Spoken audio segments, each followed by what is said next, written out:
Bruce Lee అంటాడు, be like water అని. అంటే నీటిలాగా ఉండమని, అంటే జస్ట్ ప్రవహిస్తూనే ఉండమని కాదు, పరిస్థితి ఎలా ఉంటే దానికి అనుగుణంగా మన స్పందన ఉండాలి అని. ఈరోజు నేను చెప్పే విషయం చాలా ప్రొఫౌండ్, చాలా లోతైనది. అర్థం చేసుకుంటే అదృష్టం, లేకపోతే ఏవో సమస్యలు వస్తాయి.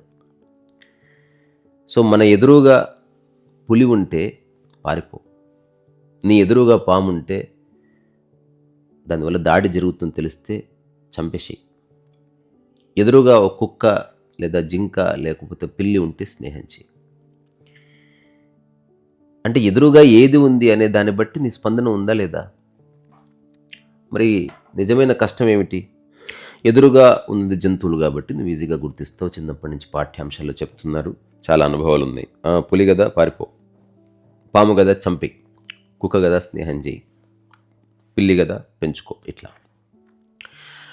వాటితో ఏ కాన్ఫ్లిక్ట్ లేదు. ఇప్పుడు సమస్య అంతా నేను చెప్పేది బాగా గుర్తుపెట్టుకోండి. మన ఎదురుగా ఉన్న చాలామంది మనుషుల్లో, ఆ మనుషుల లోపట కొందరిలో పులి ఉంది, కొందరిలో పాము ఉంది, కొందరి లోపట విశ్వాసపాత్రమైన కుక్కనో లేకపోతే దైవత్వమో లేకపోతే చనువుగా ఉండే స్నేహంగా ఉండే పిల్లో ఏదో ఒకటి ఉంది.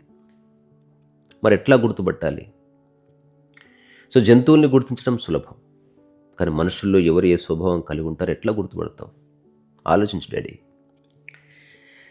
సో కొంతమంది మనుషుల లోపట ఆ పులిలా అంటే దాడి చేసే స్వభావం ఉంటుంది.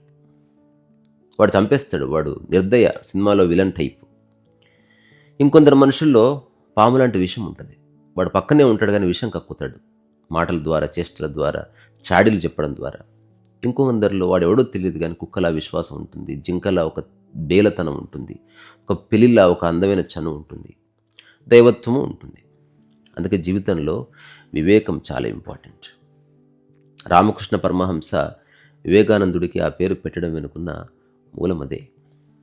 వివేకం అంటే డిసెర్న్మెంట్ అంటారు. అంటే నీ ఎదురుగా ఉన్న దాంట్లో ఏది నీకు ఉపయుక్తమైనది, దేన్ని నువ్వు విస్మరించాలి అని గుర్తించగలిగేటువంటి ఒక లక్షణం. అందుకని జీవితంలో మనం 3 రకాల స్పందనలు నేర్చుకోవాలి. సందర్భాలకు అనుగుణంగా. నువ్వు ఒక్కడివి ఉంటే ఏం అక్కర్లేదు. ఒకటి అవాయిడ్ అంటే దూరంగా ఉంటాం, రెండోది కాన్ఫ్రంట్ ఎదుర్కోవడం, మూడోది కనెక్ట్ స్నేహం చేయడం. ఇప్పుడు అవాయిడ్ అంటే కొందరు వ్యక్తులు లేదా పరిస్థితులు ప్రమాదకంగా పరిణమిస్తాయి, అప్పుడు గొడవ పడకు, దూరంగా పో. తగ్గడం బలహీనత కాదు, ఇంటెలిజెన్స్. రెండోది కాన్ఫ్రంట్, కొన్ని సందర్భాల సమస్యను ఎదుర్కోవాల్సిందే. నిన్ననే రోడ్డు మీద నేను టైసన్ వస్తుంటే ఇద్దరు కొట్టుకుంటున్నారు, చిన్న యాక్సిడెంట్ ఏదో అయింది. ఎట్లా కొట్టుకుంటున్నారంటే వాళ్ళ ఆవిడ భయపడిపోయింది, వాళ్ళు వచ్చి మా బైక్ మీద పడ్డారు. తప్పించుకోలేని సందర్భం. నేను ఎవరో తెలియదు, ఆవిడ నా దగ్గరకు వచ్చి కాస్త మా ఆయన్ని ఆపండి. నేను వెళ్ళి జస్ట్ దుర్భాషలు ఆడుకోకుండా కొట్టుకోండి అన్నాను.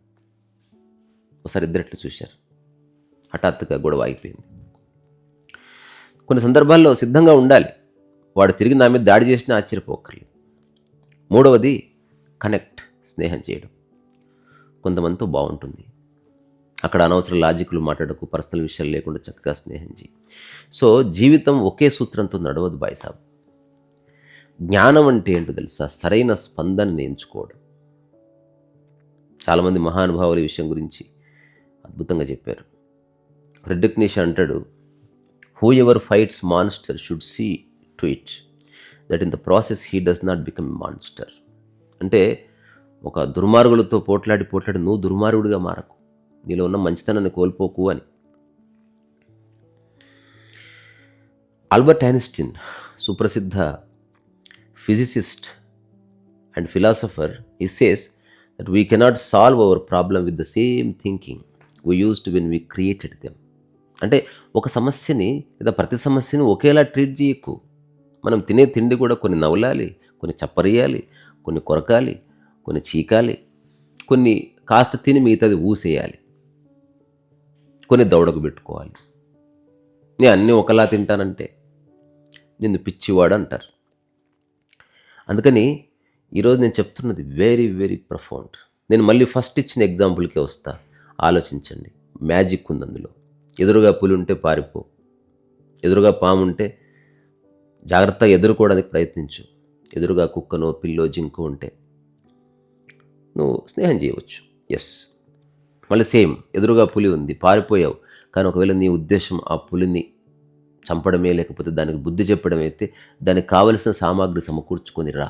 ఒక 10 మంది మనుషుల్ని, ఒక చిన్న తుపాకీ, ఒక ఇంటాక్సికేట్ చేసే బుల్లెట్, ఆ వెపనరీ, ఒక బోను, ఇవన్నీ తీసుకొని రా. Then you can deal with it. ఎదురుగా పాము ఉంది, హఠాత్తుగా పాము దగ్గరికి వెళ్ళకు, అక్కడ చుట్టుపక్కల కట్టెగా ఏదైనా ఉంటే చూసుకో. అట్లాగా కుక్క ఉంటే దాంతో భుజం మీద చేసి ఒక బిస్కెట్ తీసుకొని వెళ్ళు. సో అట్లాగే మన చుట్టూ చాలామంది దుర్మార్గులు ఉన్నారు, మేకవన్నీ పులులు ఉన్నారు. చూడ్డానికి చక్కగా నవ్వుతూ అందంగా కనిపిస్తారు, ఎవడేం వేసుకొచ్చాడో తెలియదు. నవ్వుతూ వచ్చి మాటల్లో పడేసి లక్షలు దోచుకెళ్ళే వాళ్ళు ఉన్నారు. ఒక ఇంటికి వచ్చి మాట్లాడుతూ అమ్మాయిని లేపుకుపోయిన వాళ్ళు ఉన్నారు.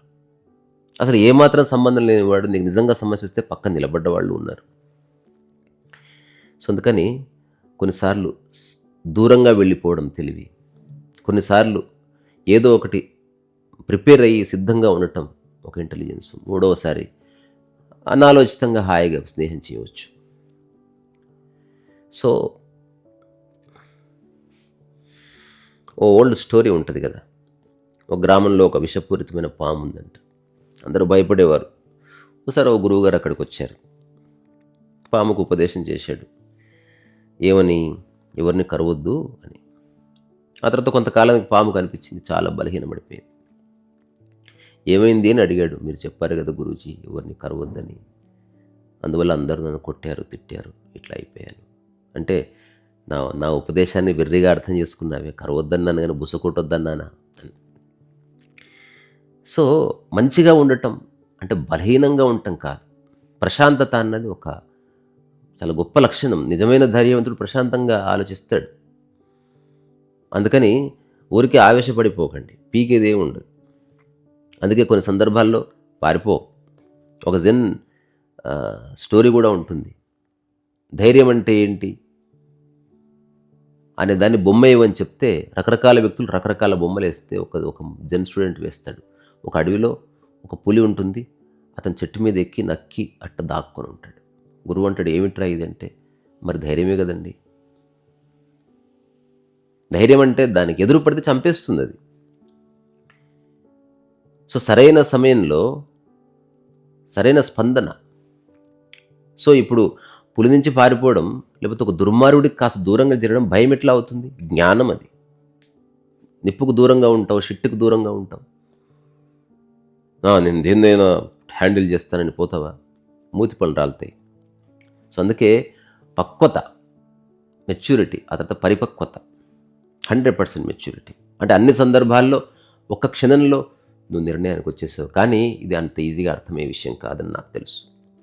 అందుకని మీరు మీ ప్రవృత్తిని అర్థం చేసుకుంటే మానవజాతి ప్రవృత్తిని మీరు అర్థం చేసుకోగలరు. సో చివరికి ఒక్క మాట, జీవితంలో విజయం సాధించడము అంటే ప్రతి పోరాటం గెలవడం కాదు, ఎప్పుడు పోరాడాలి, ఎప్పుడు దూరంగా ఉండాలి అన్నది తెలుసుకోవడం. అది చాలా చాలా చాలా చాలా చాలా చాలా చాలా చాలా చాలా ముఖ్యం. సో ఒక్కసారి తిరిగి మీ చుట్టుపక్కల ఉన్న వాళ్ళని చూడండి, అందరూ మనుషులే. మనం తెల్లగా ఎర్రగా బుర్రగా సెలబ్రిటీ లాగా ఉంటే స్నేహం చేయాలని వెళ్తాం, కానీ వాడు లోపల ఎవడున్నాడో, వాడు లోపల పులి ఉందేమో, కబళించేస్తుందేమో, మోసం చేస్తాడేమో. ప్రతి వారి మీదకి అట్లా మీద పడిపో. అట్లాగే ఎవరో పాపం కూలినాలి చేసుకునేవాడు ఉంటాడు. నేను రీసెంట్గా వరప్రసాద్ రెడ్డి గారి బుక్ చదువుతున్నప్పుడు అందులో ఒక పాలేరు గురించి ఆయన రాశాడు. ఆయన ఆ ఇంట్లో అన్ని పనులు చేసుకుంటూ అసలు ఎంత చక్కగా చూసుకున్నాడో ఆయన.